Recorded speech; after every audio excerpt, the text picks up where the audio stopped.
Hello, everybody. Welcome to Nintendo Power Block here on Boss Rush Games. I'm your host, the Enlightened Excited One. Joining me is the devastating Dungeoneer himself, Mr. David Laxby. Hey, everybody. Hopefully, you guys enjoy our Power Block Clubhouse quiz and David's reaction. I kept rewinding it over and over. And it's just like, oh, wow. And joining us is our special guest, the Jumping Jehoshaphat, who just joined Boss Rush writing team, Mr. Jack Borrow. Hey, how is everybody? How are you guys? How you doing? Doing well. Happy to be here. It has been a weekend. I would say that for me. Had to sing at a funeral, and after the funeral, I had to go drive to work, and so doing 80 on a highway is kind of fun and yet terrifying because you don't want to get pulled over by the cops or anything. Ed, are you self-incriminating on our show here? I'm just saying, I was on the highway following the traffic of speed, and I realized that my car was doing 80 when I thought I was doing 65. Oh my goodness. Ed, I don't think we've ever talked about you singing before. I didn't even know that was something you did. Yes, I did. So, I've been singing since 5. Definitely singing in my church choir, singing in my school. Got a chance to sing at Epcot in high school. Got a chance to sing in Canada. And my friend, who is one of the worship leaders at this particular church, I sing with him on occasions when he goes out. Like, he'll ask me. So he asked me this Sunday to sing for his pastor's funeral. So I was able to go sing. I thought I was only going to do like maybe 30 minutes. I was there for the whole program. That was 2.5 hours. So I'm like, I need to be at work. And so, yeah. No wonder you were driving 80 then. Yeah. But yeah, it was a really good funeral. And I think that's why I made the tweet out Sunday telling everybody, have a great weekend. And I think we always keep telling people, tell them that you love them, always be positive to them, because like you never know what will happen to somebody. And the day that they're gone,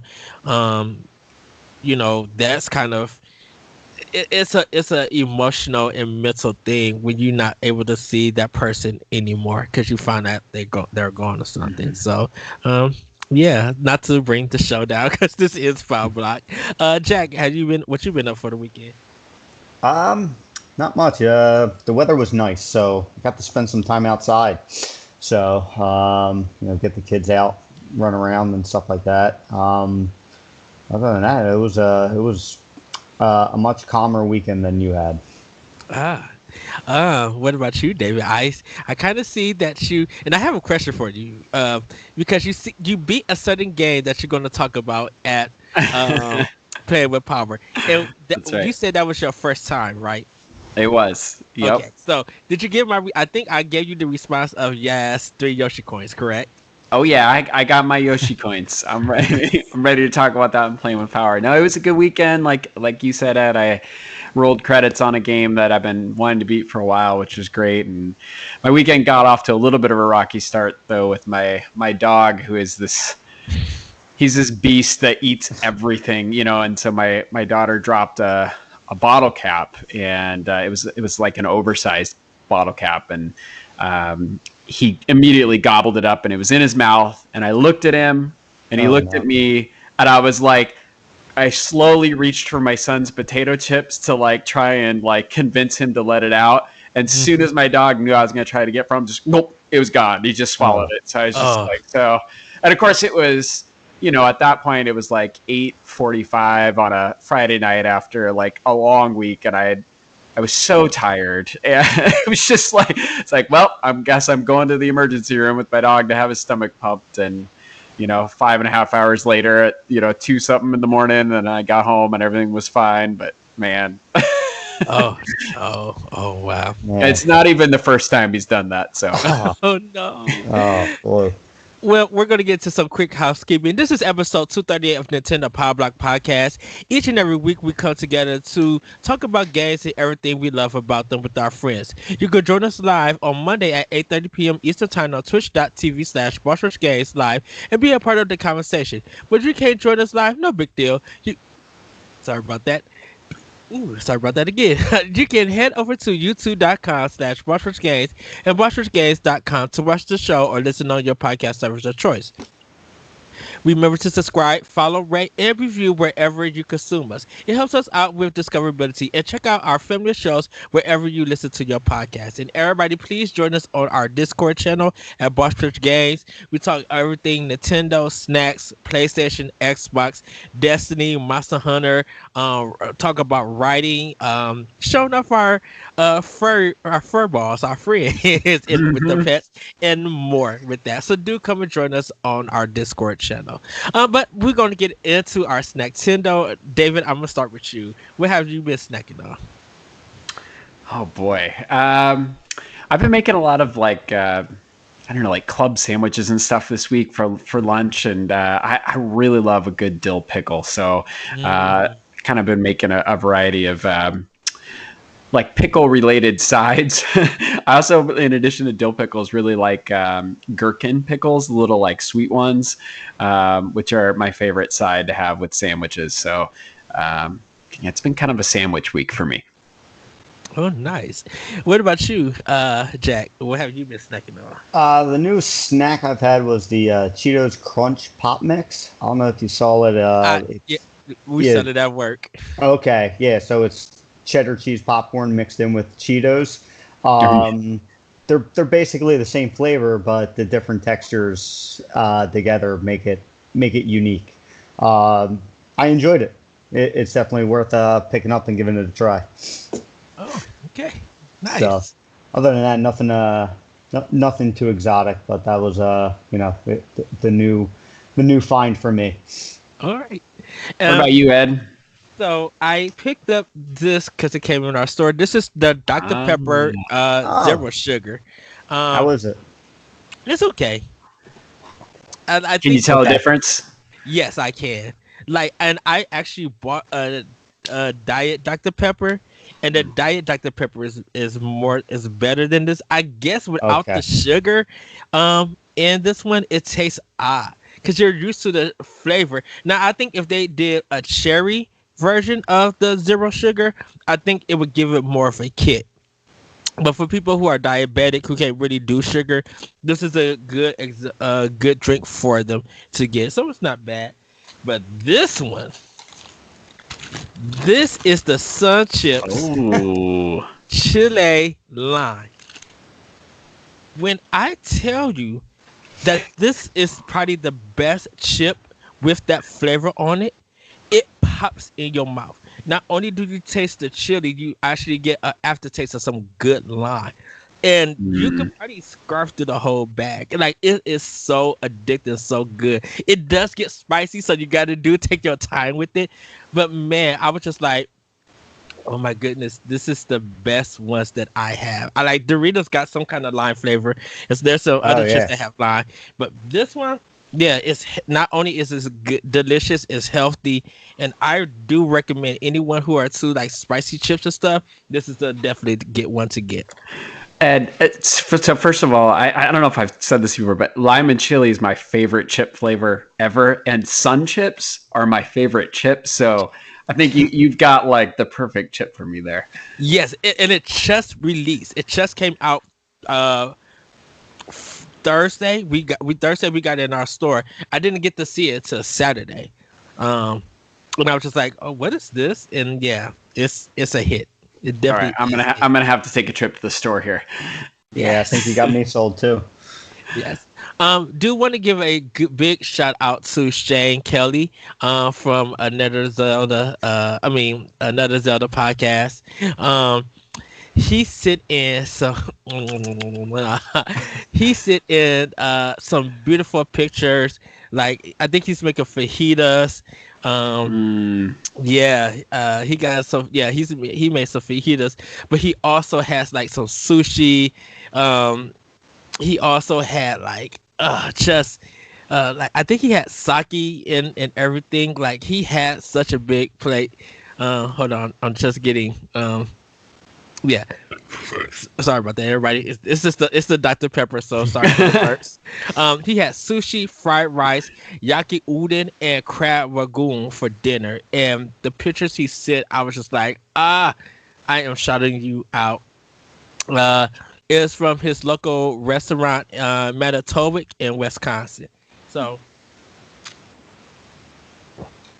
no, Shane. So shout out to Shane Kelly for that. And if you guys want to get a shout out, come to our Discord channel and hit us up with all your snacks and everything, and we'll give you a shout out here on Power Block. But we're gonna get into the Game Boy facts or Game Facts events. And last week we had a debate about a certain question, and it dealt with grocery shopping on a sewing machine. And I didn't think Nintendo would do a sewing machine. And David, you mentioned, Ed, that would be a good Game Fact event. So I took your word on it. And so this little article comes from Fanbyte. And I'm not going to read it all, but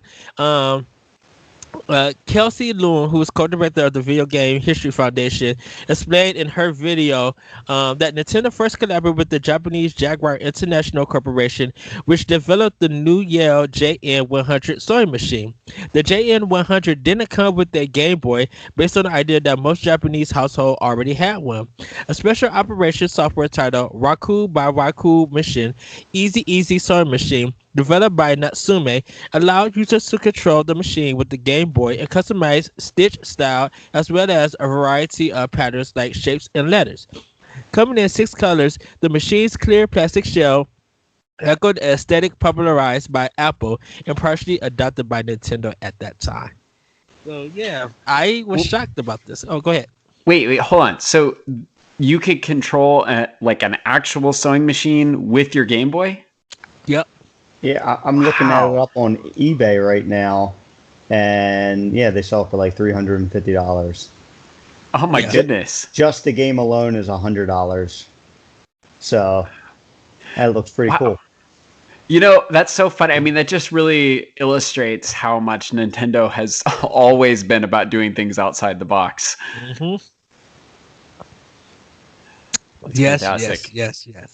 Wow, so, and I was just like, because I've never heard of it until Jacob said something, because it was in Japan, and then they did bring it over here to America, but no one talked about it. Like, I didn't even see no kind of software or anything for it. So it's, yeah, if you guys are interested, take a look at it.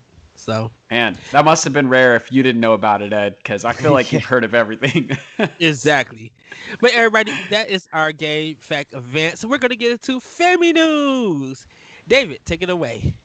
All right. Thank you, Ed. Well, we do have a brief announcement first, like Ed mentioned earlier. Jack is one of our newest members to the BossRushGames.com website, and we're still looking for more writers to join our team. So, are you passionate about video games, enjoy writing, and you're hoping to find a place to publish? Go ahead and give us a shout out, give us a message. You can find us on Twitter, or you can email us at opportunities@brg@gmail.com. That's opportunities@brg@gmail.com, and let us know that you're interested. Yeah. All right. Well, our first story today is that Nintendo details Animal Crossing New Horizons' big first anniversary update. This, of course, released just a few days ago. And some interesting stuff showed up in the 1-year anniversary pack. So we have the anniversary cake itself from Nook Inc. Made a first anniversary cake to commemorate the occasion. There's also the Sanrio Sweetness. Ryan Craddock from NintendoLife.com reports that you can add some Sanrio sweetness to your island. Starting March 26th, the Animal Crossing Sanrio collaboration pack will be available for purchase at Target stores across the U.S. at a suggested retail price of $5.99. You'll be able to use these 6 vibrantly designed amiibo cards to invite cute and colorful Animal Crossing residents inspired by popular Sanrio characters to your island, including Rita, Chai, and Toby. These amiibo cards let you exchange bells for special Sanrio-themed furniture and fashion items in-game. You can even invite the characters to Harb's Island for a fun photo session in Phototopia. There's also the upgrade to the Custom Design Pro editor. It'll provide a more robust set of features, allowing for customization of umbrellas, small flags, uchiwa, and photo stands. And a brief note on those umbrellas. I don't know if you saw today going around Twitter, but people have already found very creative uses for the umbrellas. I believe it's called the forced perspective, where the way the umbrella is shaped, it looks like it's a little box. So people have put like cats or 3D images on the umbrella, and it looks like a new item in the game. Somebody even made a GameCube one, which is just fantastic. I saw the GameCube one. Yeah, that was neat. It was phenomenal. A few other things for the pack here really quick. There's a custom design portal. You can now add the custom design portal found in the Able Sisters stores directly to your in-game Nook phone app. So if the store is closed, you still got that. And then lastly, there are seasonal items. Spring is in the air, and with the changing of the seasons comes a range of new seasonal items. So, for our consideration this evening, what are your quick reactions to the 1-year anniversary of Animal Crossing New Horizon? Not just for the update, but recognizing that this game is at the 1-year point. Do you think the game will continue to have the kind of following and hype that it had in year 1, in year 2? What do you anticipate in terms of new contents and surprises this year?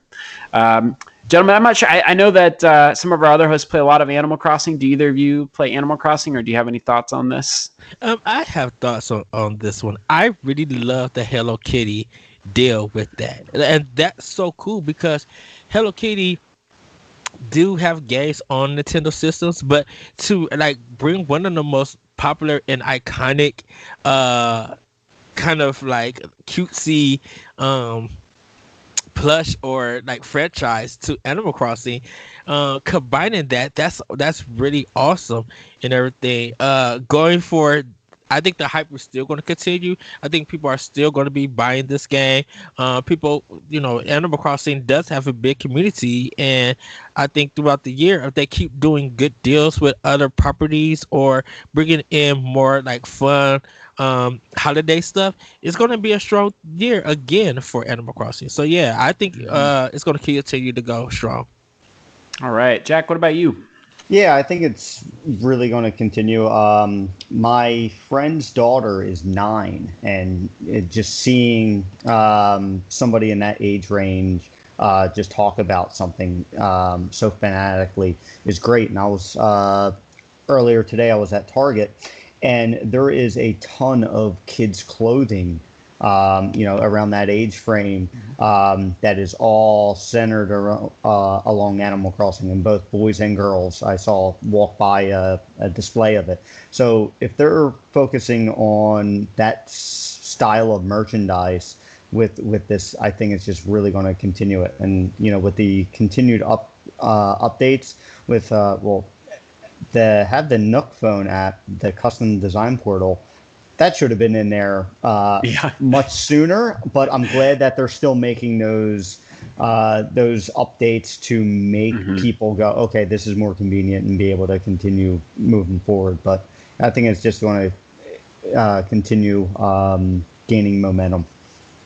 Yeah, those are great points, Jack. It's funny that you mentioned the Target clothing line. My daughter definitely has a couple of those sets of clothes that, with Tom Nook on it and Isabelle. So, I think it's really interesting because I wonder, a year and a half ago, if you'd asked Nintendo what their big IPs are, if they would have included Animal Crossing. I mean, I know it certainly was always a popular one, but in their sort of upper threshold, because now it's really clear that Animal Crossing is one of their big ones, right? And, yes. Of course, selling almost 30 million copies of a game will get anybody's attention, but, it seems to have changed its position in terms of Nintendo's priority this last year. And given that the pandemic's unfortunately not really going anywhere, and that we're not going to have any sort of normal life for a while, I think Animal Crossing is going to continue to be a game that is supported and that people are going to continue to go to find escape. Much the same reason that it sold 30 million copies this last year. So I agree with you guys. I think it's going to be around, and we're going to see more success. I'm curious to see what holidays they add in this year, or new content, and maybe even surprising people with an expansion pack would be kind of cool. Yeah, that would be nice. I'm glad that they are changing up the Bunny Day. I know it got a lot of flack last year. And just the fact that they've shortened it, I think is good good news for the fans, because it seems like Nintendo's listening. Yeah, that's a great point, Jack. They do seem to be responsive. They're paying attention. There's a few other franchises I wish they'd be as responsive to fans, but I suppose that's for another day. All right. Our next story, speaking of successful games here from 2020, Among Us new update launches March 31st, includes the airship map. So this is from Brian over at NintendoEverything.com. Quote, Among Us will be receiving a major update this month, and it will include the airship map. Innersloth has announced. It will go live on March 31st. Innersloth says the update will have new tasks, the ability to pick the room you start in, ladders, and a basic account system for moderation. New free hats have also been teased. Innersloth also shared a statement explaining the delay in releasing a new map, noting the unexpected success of the game and the complications with updating a multi-platform game. So, for consideration, speaking of these games that had success in 2020, like Animal Crossing, what do you think of this latest update and the explanation from Innersloth? Do you think that they will be able to sustain this same kind of success in the year to come, or will this game start to fade in popularity? Jack, we'll start with you. What are your thoughts on this? Well, Among Us is one of those games that obviously nobody can escape it, but I am completely oblivious to the actual gameplay. I've seen some videos and stuff like that. I understand that it's everywhere. I also know that it has a cheap price. I believe it's only $5. Mm-hmm. But I've never played it, so I don't really have any 2 cents on it, other than I'm kind of shocked that it's taken so long to get another map. I believe it was announced at the Game Awards that a new map was coming out, and that was back in December or January. So kind of shocking that it's taking this long, but I guess since it's a smaller game, and since it's on all these platforms, they ran into unforeseen problems, like they said. So hopefully they adapt and continue putting out new maps, because I've heard a lot of people on Discord saying that they don't like that the current maps have grown stale. Mm-hmm. Yeah, Ed, what about you? Any thoughts, particularly on the challenges of having a multi-platform game like that and being an indie company putting out a big game, and thoughts about whether or not they can sustain that success? I think they can sustain the success. I think a lot of people got to realize that when you're making a game for different platforms, there's different things that you got to code. Everything is not the same. It could be running on the same engine, but you got to kind of get things working and make sure they're not broken. So I can understand definitely with them being small and everything. I think it's just a patient thing that people got to wait. You got to remember that Nintendo even had a while of doing this with Splatoon when it came out on Wii U, that you only got about 2 maps, and throughout the months and stuff, there was really see more maps and everything. And even though they're a big company, stuff like this takes time. And with this unexpected hit of theirs, that probably took them by surprise. So I think just people just give it time. If it drops, it drops, and go in and play in it and have fun. Well, I've played a decent amount of Among Us. My kids really like it, so whenever we have family time, they always ask to play together. And I think it's interesting that they are updating the gameplay a bit, allowing you to do new tasks and to pick your room that you're starting in, and to have ladders and things like that. I do think that speaks to not only just creativity, but also a need, because I do think the game is getting stale, and who knows, maybe this won't age well. But I'm going to go out on a limb and say that it's going to lose popularity, and that Innersloth is going to have to come up with their next big thing, because at least speaking from personal experience, I've grown tired of the game, and I think there's so much else out there that they're going to need to find a way to reinvent themselves. Now, like games like Fortnite or other games that have sort of repetitive gameplay, the way they faced this challenge is by coming up with season passes. So, maybe there'll be like the season pass equivalent for Among Us. And I know that they did say that they're introducing some new hats and things like that, but maybe they'll introduce the idea of like, achievements or things that way to keep people coming back. Any of those things hit a chord with you guys, or? Well, go ahead, Jack. I was just going to say, how many maps are in the game currently? Just 3, I believe. No, I think there's 3. Yeah, there's 3. Yeah. Oh, wow. Okay. Yeah, I understand why it's grown stale then. So another game like that is Fall Guys. I know that's coming out on the Switch, I believe in June, and I played it a couple times, and I think that they've done a good job of keeping up with the season pass to add variety. I think they're Among Us will have to take a book out of take a lesson from them and really learn to mix it up and start putting out more content quicker. Mm-hmm. All right. Let's go ahead and move on to our next story. And I know this is something, Ed, you're probably pretty excited about. I know somewhere Dan will be listening to this. He'll be excited as well. Shin Megami Tensei 3 Nocturne HD release date has been announced. So Shin Megami Tensei 3 Nocturne HD Remaster is apparently set to release in the West on May 25th. According to a pre-order window revealed by Nintendo of Europe. And Ed, I just had to add this in and get your reaction a little bit. Are you going to be pre-ordering this, and what are your thoughts about the release date? Yes, I'm going to be pre-ordering this. Once I think the pre-orders are now happening at Best Buy, and so I got to get my physical copy. I've been waiting for this game ever since they announced it, like the surprise announcement for Switch. It's just great JRPG goodness still coming to it.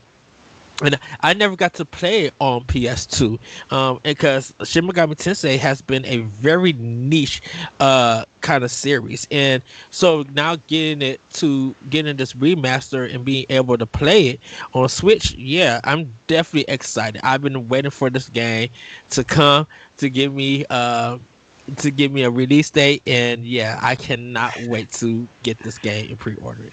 So I know absolutely nothing about it other than you and Dan getting so excited about it, but I was looking at some of the artwork, and some of the artwork reminds me a little of Twilight Princess. So it kind of piqued my curiosity a little bit.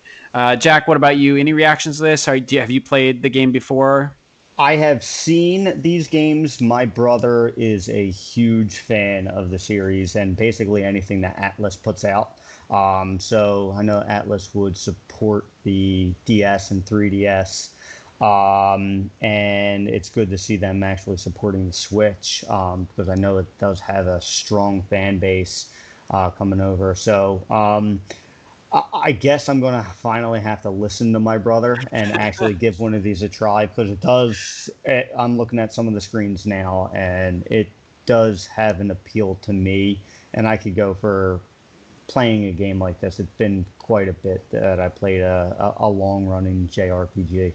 So, and maybe it'll spark my interest before number 5 is coming out, correct? Ed? Yes. Yeah.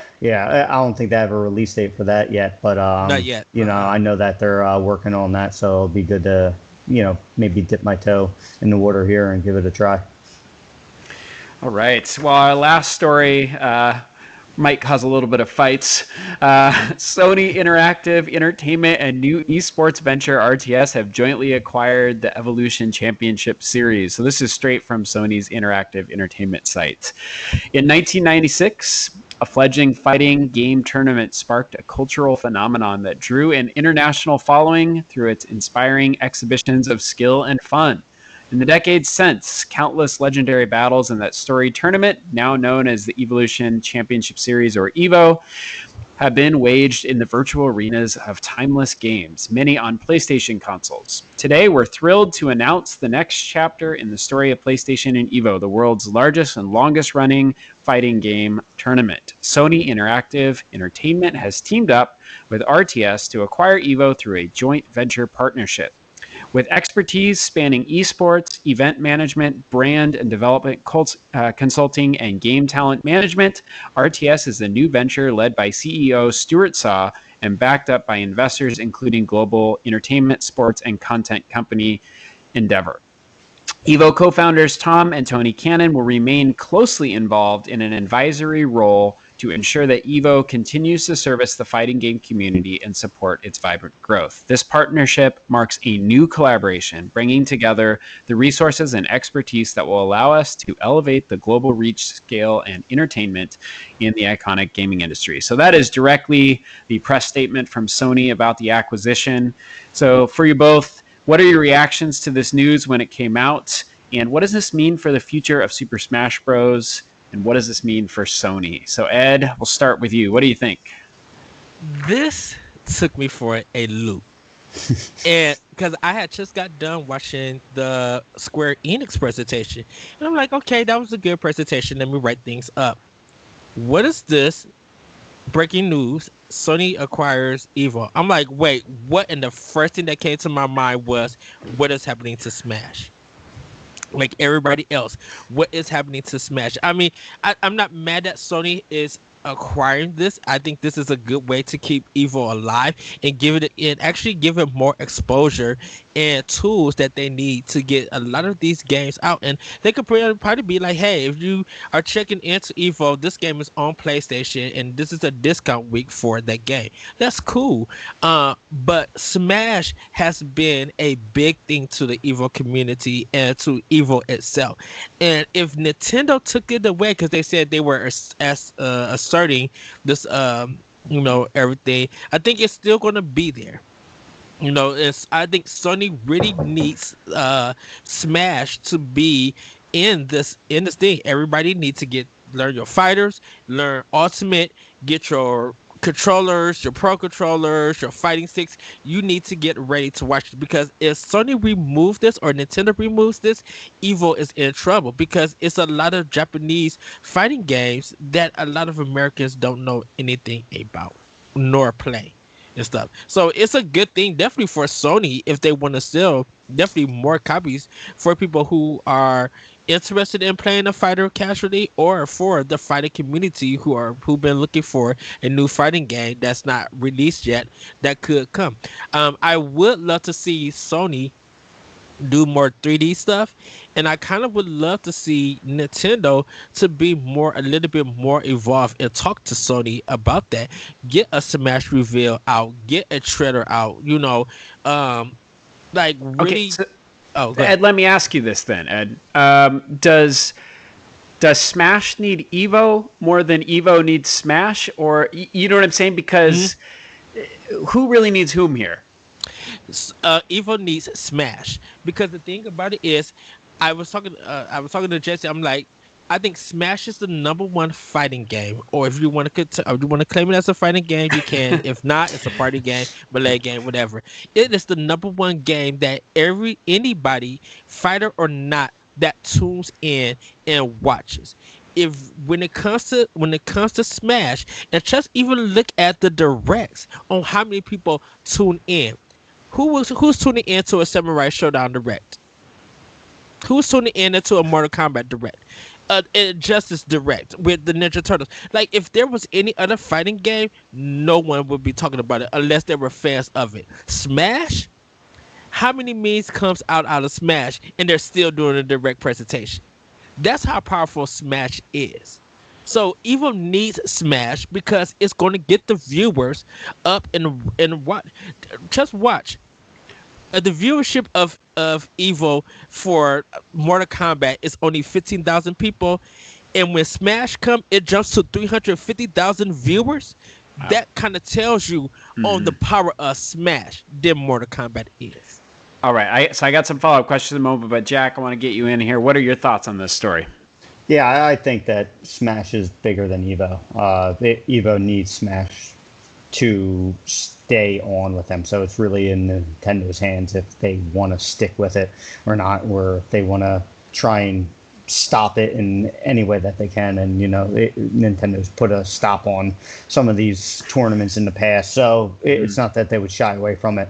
So I think that if anything, maybe they could use it as maybe they could reach out to Sony and maybe have a Sony character added to Smash. I know that the Smash characters are supposed to be locked in, but who knows if this is just something that, the timing seems right. And now all of a sudden we're going to have, to go along with Banjo-Kazooie and Steve from Minecraft. Maybe it's a way to get the last big tier into Smash, which has just been a celebration of gaming in general.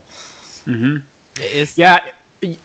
quick, Ed. So, I think that's a great point that you bring up, Jack. And I do think this is going to tell us a lot about the state of Sony and Nintendo's relationship, right? Because we know the past between those two companies. We know that they occupy similar territory in terms of being Japanese companies. It'll be interesting to see what happened. And I just can't help but think, back in the 90s when I was growing up, Nintendo held World Gaming Championships. This is a thing that they've done in their past. And what is to stop Nintendo from saying, not only do you great that you made this big purchase, Sony, but you don't get Smash. And not only that, but we're going to schedule the Smash World Championships at the same time.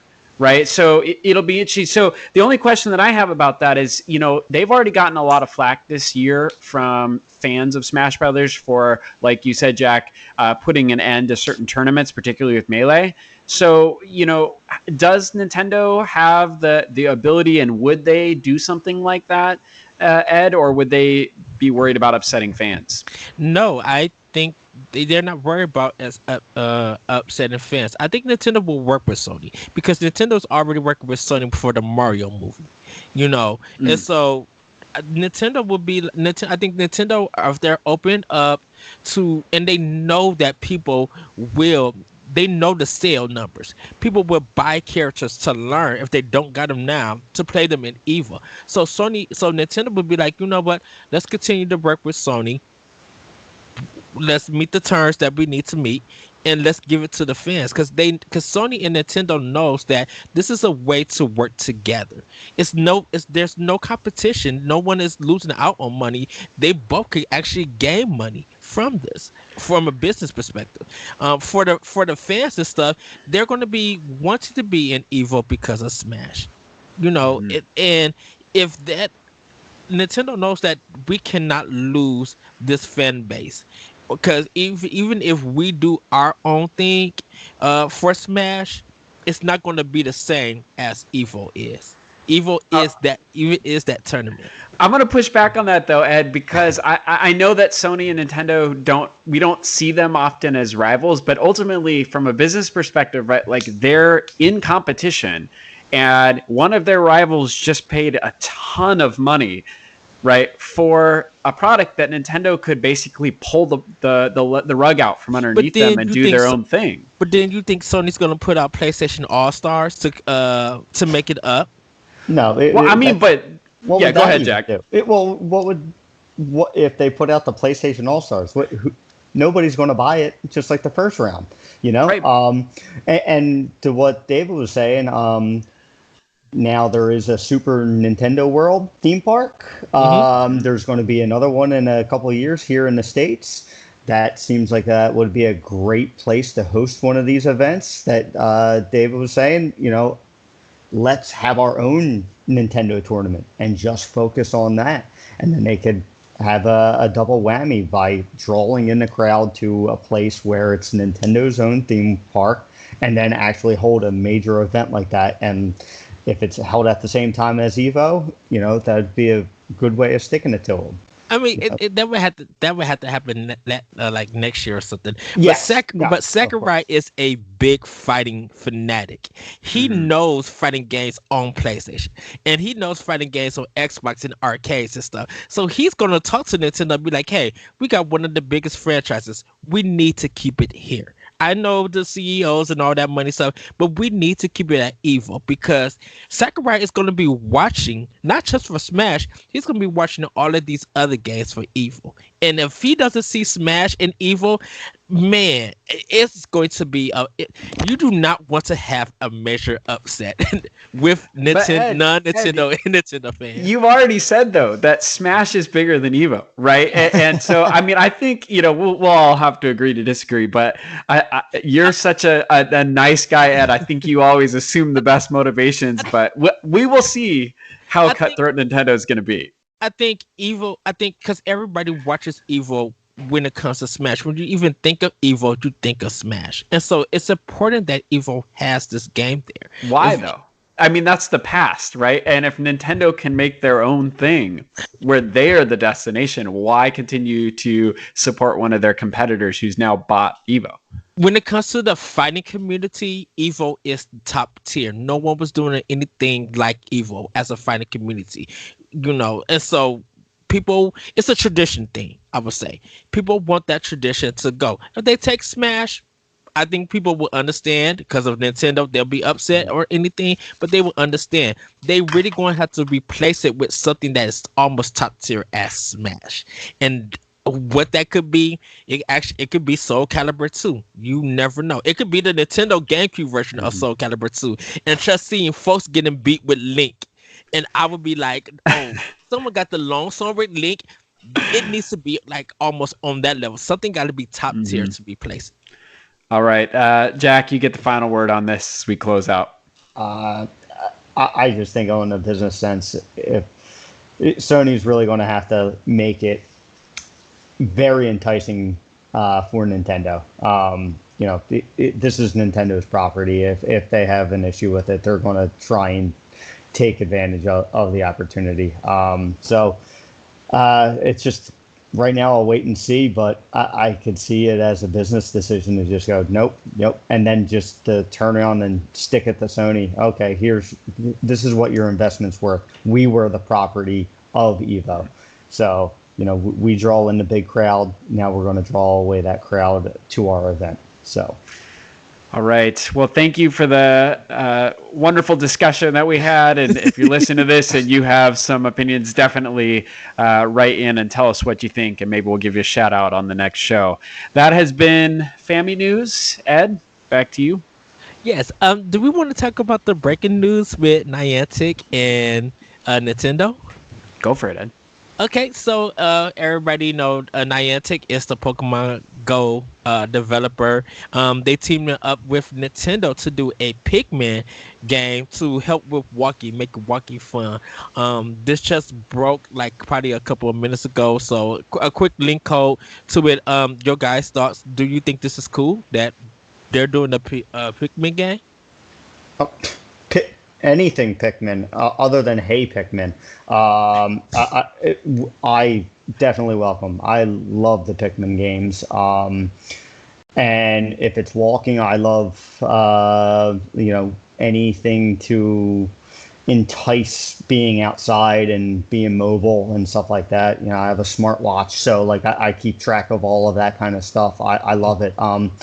I can't wait to find out more about the story. You said that it just broke, so I am looking for this news, and I am very excited to be hearing about this.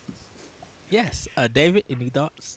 Yeah, I mean, it just seems like, we're piling up the wins here for Nintendo brands. And, I think about how much my daughter is still obsessed with Pokemon Go, and she played the heck out of the Pikmin 3 demo. And I'm just thinking it's like combining those two things. This is definitely going to be a new feature around our house. So yeah, I think it's going to be a big success.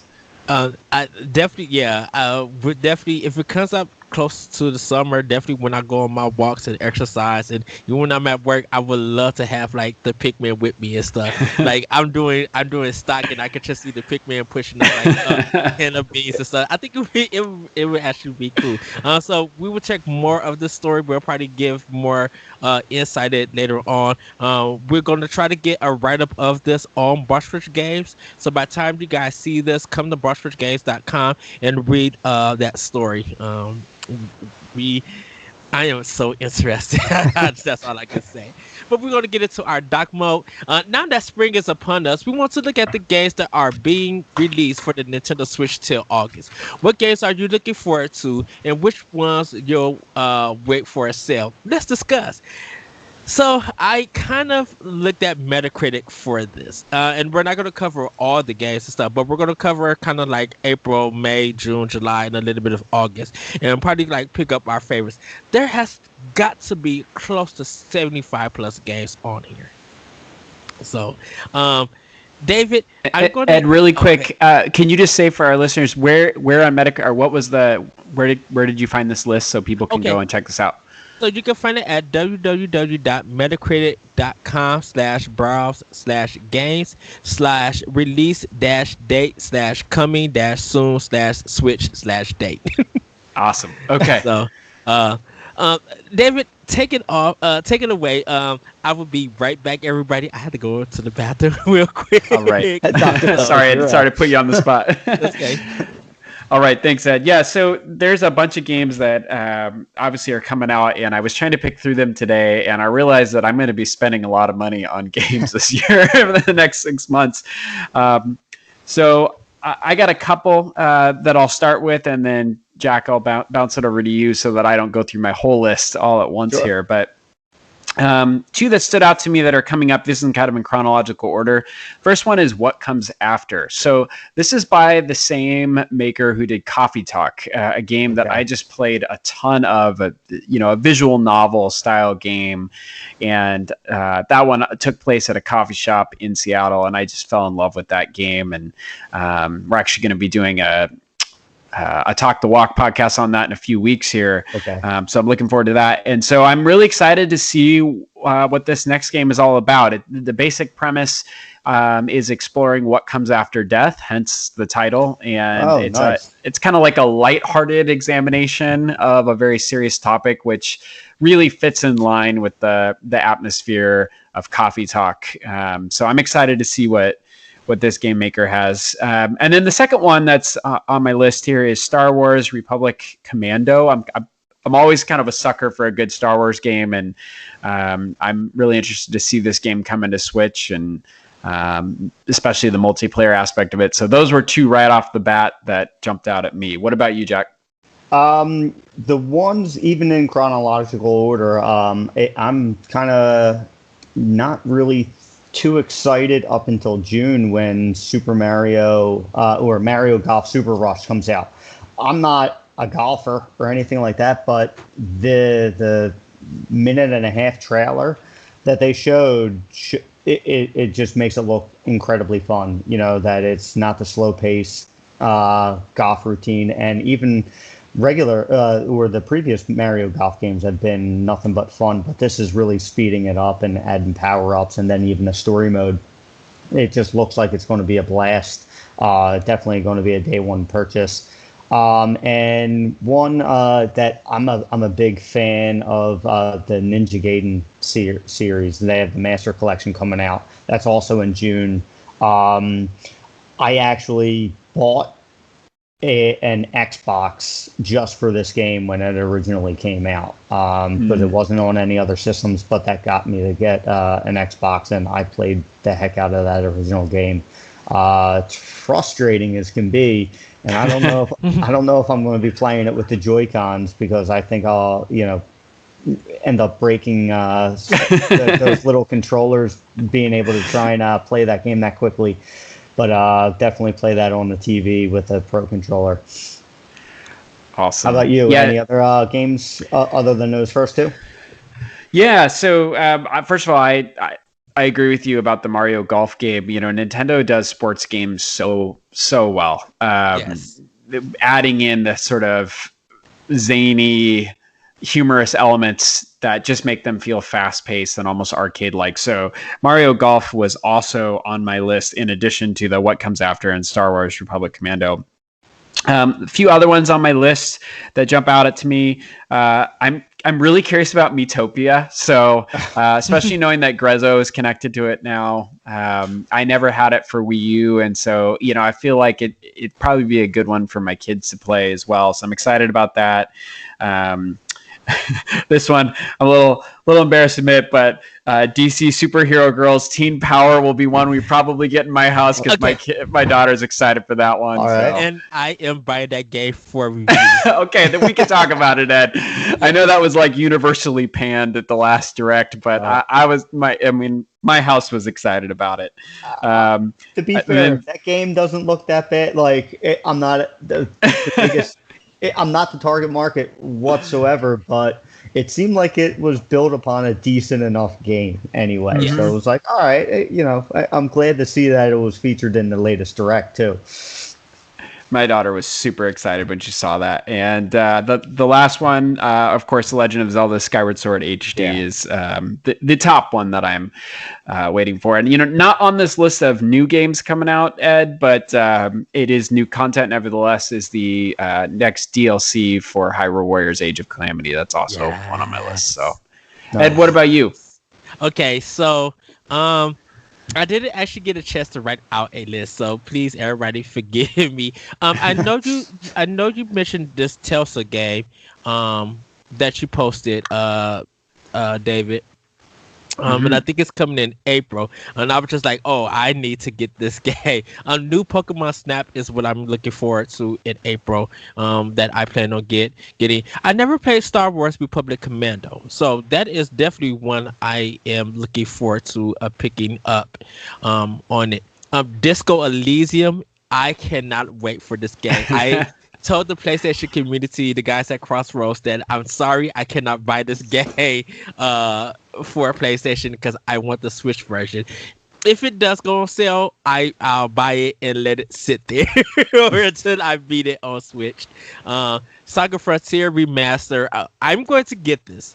And the only reason I'm getting this game is because Saga Frontier was garbage on PS1. It was hard, difficult, and I did not love it at all. But this remaster seems that they made some life improvements, so I'm going to definitely give it its due. Now, I'm a good old shmup player. R-Type Final 2 and Raiden 6 Mikado Remix. Yeah, they're already going to be purchased and everything ready to go. Blaster Master 3, I cannot wait. That game is excellent. Ooh, it looks great. Yes. Yes. The Famicom Detective Club, I'm buying both of them. Like I love detective games, like the Phoenix Wright game, Hotel Dusk, Room 213, like anything noir or even anything detective wise, give it to me. I love them. It could be a bad game or anything, and I would definitely take it. You know what? I might try out Knockout City. I really want to see what EA has done, like this new IP for Nintendo. So definitely going to be checking that out. Man Eater, that's the shark game. I'm not going to speak much about that because I probably will buy it on Switch. We talked about Shin Megami Tensei 3 coming, and definitely No More Heroes 3. Like, I cannot wait for that game. I'm going to be just enthralled like you, Jack Ninja Gaiden Master Collection. I'm definitely going to play. The Legend of Mana remaster I'm playing. Okay, so Mario Golf Super Rush. I have to buy it. And not because of the sport, it's because I'm trying to collect all the first party stuff. And this game looks fun. And it looks like, okay, David, Jack, Galatrad, Corey, Celeste, whoever, if we get this game, let's go online and let's golf. And for sure. Yeah. Yeah. And even then, like, let's get on this game and have a fun time golfing. I am so excited for that. Disgaea 6, Defiance of... This is the bad thing about this golf game. I know I'm going to get sucked in. I'm going to get in. I'm going to laugh like crazy, like there is no other way. The Silver Case 2425. This is from Suda 51, and it contains two games: the Silver Case and the 25th War. These were games that came only in Japan. It was earlier of Suda 51's work, and so I'm excited to play that. Monster Hunter Stories 2: Wings of Ruin is a one. David already know the Legend of Zelda Skyward Sword HD day one. I'm like already planning to take the day off for this game. I'm ready to get my pizza, buy some new amiibos. Like I'm ready for this game. Skyward Sword is one of my favorite Legend of Zelda games, and I just the first 2 hours that I played of it, I put my remote down. It was just like I need this. The little penguin birds that you meet. I was just like I need an amiibo and a plush of this. Like I cannot wait to get back into this game, this vast world and stuff. But I'll just stop right there, because I know there's a lot of other stuff in August and stuff like Hot Wheels Unleashed. I might actually try a Hot Wheel game, and stuff for it. I do want to try that shoot 'em up Goose game. It's not Untitled Goose Game with guns. It's not that one, but it's a different one of indie that's coming. It has a title, and I cannot wait for it. It's Metal Gear, not Metal Gear, Metal Slug. Yeah, Metal Slug versus Alien Hominid, and I'm here for it all day long. Here for it. So that's my kind of games. But what do you guys think of this list? Do you think Nintendo is going to have a strong summer with first party, third party indies? Like, how much you think people are going to be spending this summer for games on Switch alone? Well, I think I just read a story recently that Nintendo was projecting to have their best year ever for selling games, which, I mean, that's a pretty impressive list that they got there now, but the prior year here, they had a record-setting year. So the fact that they think they're going to exceed that, I think not only is this list going to do well, but I think we're going to get some other big announcements this year as well. That's part of that projection from Nintendo. Yeah, I think you're right with that. I believe that the numbers of the software sales last year, they did 205 million units of software sale, and they're expected to do 250 million.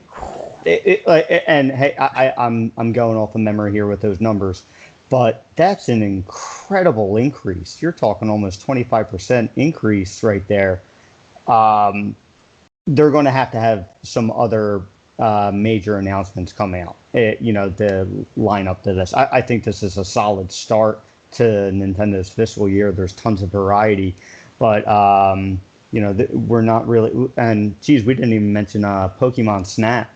I don't even think it's on this list that we looked at. Yeah, it is. It is. Then yeah, I glossed over. I mentioned I was going to get it. Okay, that's definitely going to all of the Pokemon games sell like crazy. But yeah, I think that we're going to have a decent summer here, but then they're really going to rev it up here in the fall and getting ready for the winter. Yeah, and Xbox announced they're doing ID at Xbox, and I'm going to be trying to watch it before I go to work and stuff. And they're going to be covering over 100 games. We don't know what is going to be exclusive to that platform or if it's going to hit other systems and everything. But I could see whatever they show, they could probably also hit Switch also, because Spiritfarer at the time was Xbox exclusive, and because they was only showing it there, and then they showed it on the Nintendo Direct, and bam, the game was out like that. And so we could see stuff like that happening, and I would love to see some of the ID at Xbox stuff do come to Switch, and I would actually love to see Microsoft get it Evolve and put in their titles. I would love to see Gear Tactics on Switch for the summer. Like, that would really be cool, because we talked about a lot of Nintendo players are not looking for the big games for Nintendo. We want the smarter games. So give us Grounded, give us Gears Tactics, give us the Halo Wars 1 and 2. Like, give us that stuff, because we want that. These little big games is feeding us. You'll get those $60 out of some people. Are there some games on this list that you was just like, no, what is this? It's not for me. David, anything? There were just a lot of games that I didn't really even know when I looked at this list, but I mean, that's the beautiful thing about Nintendo, right? Is a game I'm really excited about may not be one that you are, and vice versa. So what I see is a healthy variety of games coming out, and that probably connects back to their projection of good numbers this year. So there weren't any that I saw it and I was just like, ugh, when I looked at it. What about you, Jack? Yeah, I have basically the same feelings towards that. I'm just glad that there's a ton of variety in here. Going from a major remaster with The Legend of Mana being in an RPG to Miitopia, where they're technically in the same realm, but it's feeding the two different types of people. David, what was that? The first game that you mentioned, the game that was made. What comes after? Yes, that was one that, going through the list, it didn't stand out. But now that you gave me that little bit of information, I'm all on board with that. So that game is definitely going to be one that I look out for. So that's the beauty with all of this variety that we have here. Yeah. I think I'm going to skip on Bed in Wonderworld. Because that demo did not satisfy me. I think that's a game like, you know what? I'll wait to this be like 1999 or be it like in a bargain bin at not GameStop, at Best Buy or something, or even Target.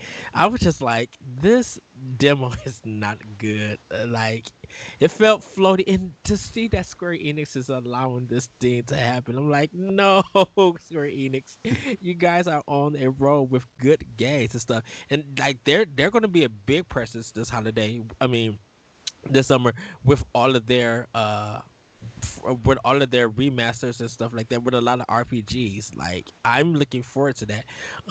But yeah, just like you guys, there's not much on here. I'm willing to give a lot of games a try. And stuff. The art, some of these we're just seeing the box art, but I think if we actually were able to see a trailer and make up our mind from that, I would probably be down with it. I feel like Switch is a good place to really experiment and have a diverse library of games. And I may have to buy like 1 terabyte micro SD card because I'm running out of space on the side. And so, but yeah, strong summer, and we don't even know about the Nintendo Direct that may be coming, or if they're gonna do another Indie World. Like, I think they got still up their sleeve in May, and then bam, hit us hard with that Nintendo Direct and E3, because guys, if they show Metroid, if they show Bayonetta, if they show not Wind Waker, or if they show Breath of the Wild 2, Breath of the Wild 2. I'm probably going to be like, I need y'all to leave y'all job wherever y'all at and get on. Like, I'm probably going to ask David family and stuff, be like, David's family, see if he's passed out on the ground somewhere. If he's not, then please come to my house and get me, because I'm flat out on the ground and stuff. But yeah, this summer is going to be hot, not only with the season but with a lot of games for Switch. But we want to know what your guys' choices are for this. You can email us at nintendopodblock@gmail.com, or hit us up on Twitter at Podblock Podcast on Twitter, and let us know what games are you guys looking forward to the summer. So with that, everybody, we're going to get into playing with Power. Jack, what have you been playing with Power? I just finished What Remains of Edith Finch. It was the first walking sim that I played, and absolutely loved it. It's been a long time since a game story has really stuck with me. It's one of those games where I think I played it in 3 sittings. It's not a very long game, but each time I stopped, I kept thinking about it. And then after it was finished, I can't wait to go back and replay it again now that I know all of the ins and outs of it. So that is definitely the latest game that I finished, and I've been playing a lot of Super Mario 3D World and Bowser's Fury, doing a lot of the co-op with my son. It's been a lot of fun, and that has sparked interest in replaying some of Mario Odyssey, with my son as well. So that's been pretty neat seeing him play that as well. Yes. David, what have you been playing with Power? Oh man, well, I finally rolled the credits on Alien Isolation, and I gotta say, it was just a fantastic game. It's interesting that comment you made, Jack, about it's been a while since a game has stuck with you, and I really feel that way about Alien Isolation. I found myself thinking about it for the next day or two. I mean, partly it's because I've been a lifelong fan of the Alien franchise, but also just the game is such good quality, and the storytelling is awesome, and the way they build suspense in that game is very different than a lot of games in the horror genre. They don't rely on jump scares. They have this slow burn of tension that just reaches epic proportions by the end of the game. And I just love that. So I've been playing a lot of that the last few days. And then my daughter and my son and I have all been playing the next season of Fortnite, which is they've called it like Fortnite Primal. The island like devolves a little bit. But one thing I realized in the last few days is, I've been playing first-person shooters my entire life. I like to think I'm okay with it, but my daughter 1v1'd me the other day in like creative mode, and she just kicked my butt. And I realized, man, my 9-year-old daughter must be playing too much Fortnite because she shouldn't be beating me like that. Oh, you got to feel proud about that, though. I was definitely. I was just like, oh my goodness, how much are you playing? But no, it was great. So that's what I've been spending my week playing. What about you, Ed? What have you been playing with Power? So I picked up Root Film. This is by Q Public Games. I think that's the name of them. I've been playing Star Ocean, First Departure R, another game called Roomverse, Mega Man 11. I played a little bit of Apex Legend, having fun with that.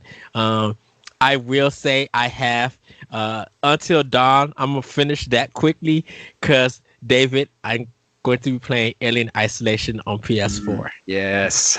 So I could talk a big game, but I cannot wait to play this to see if I'm going to be scared or anything. And because of David, I feel like I need to play Aliens Colonial Marines. I don't know why I need to play that game. So if I can find a copy and it's backwards compatible on Xbox One, I'll play. If not, then well. I think you could be out of luck. That's one of the few games that's not backwards compatible on Xbox One, which just kills me. So it's the only thing I boot up my 360 for.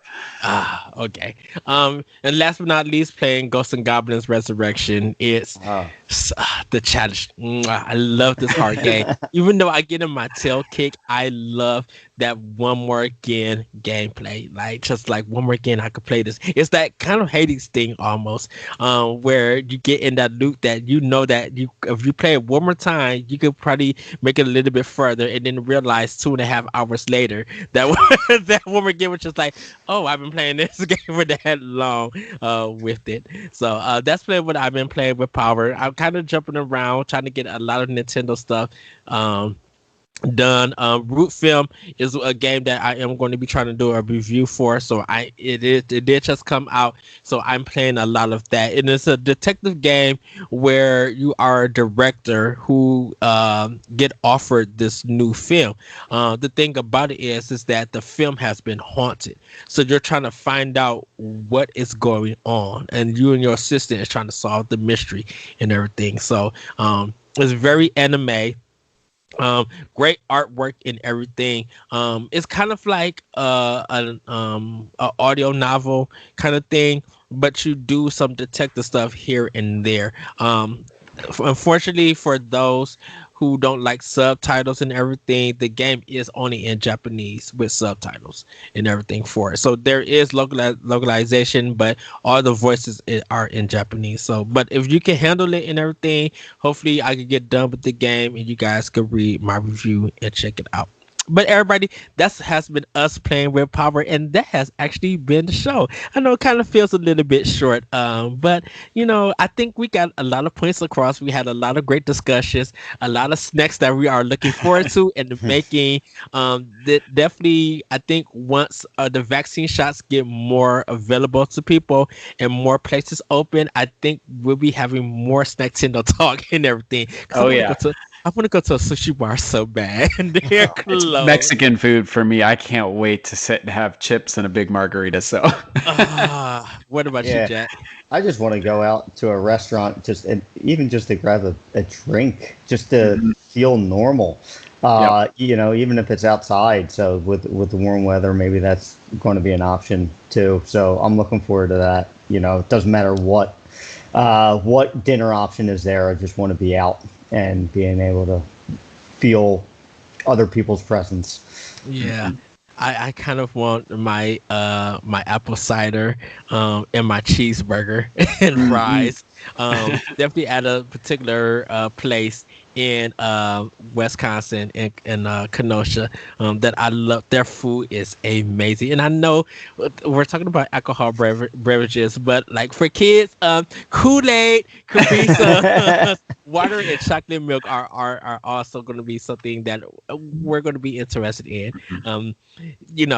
I just cannot wait for the summer with games. But everybody, we're going to get to some quick plugs. David, where can we find you?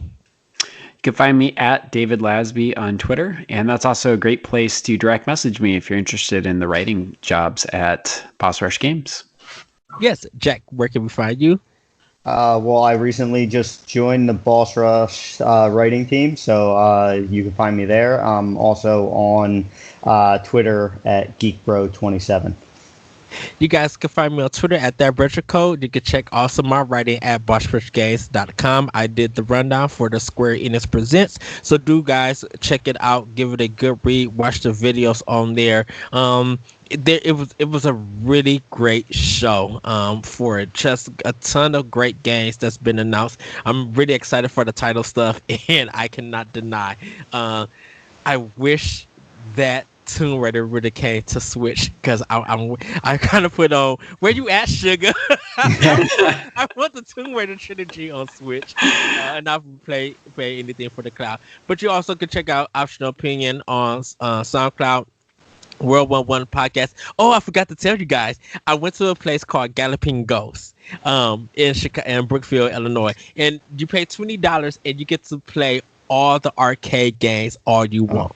So I got to play the F-Zero arcade. I got to play Ikaruga, the Japanese one, with my friend Larry from World 11. I got to play a 4-player Darius game that they only made in Japan and then never came here. They have like the Punch Out game that was on the arcade version and stuff. They have Versus Mario. They have a ton. They expanded. Their arcade is now half of the block that they're on. So they have over 100+ arcade games. Ed, did you get to play the classic Ninja Turtles or X-Men arcade game? I did not. I didn't see those the are my Ninja favorite. I didn't see the Or Ninja The Turtles. Simpsons. Oh, yeah. Yeah, Simpsons I seen. I Okay. played it. I played it last time. Beat the Simpsons there. I did beat the X-Men there, but I didn't get to play it this time. I played a game called Ninja Kids by Taito. For you adults out there, I would say watch it. Do not let your kids see this, because you would be like, oh, they made this game. It is a very interesting beat 'em up, I shall say. But yeah, I had a good time playing there. And for my birthday, I'm hoping to go back late at night and like play Killer Instinct and play X-Men and Double Dragon and stuff like there.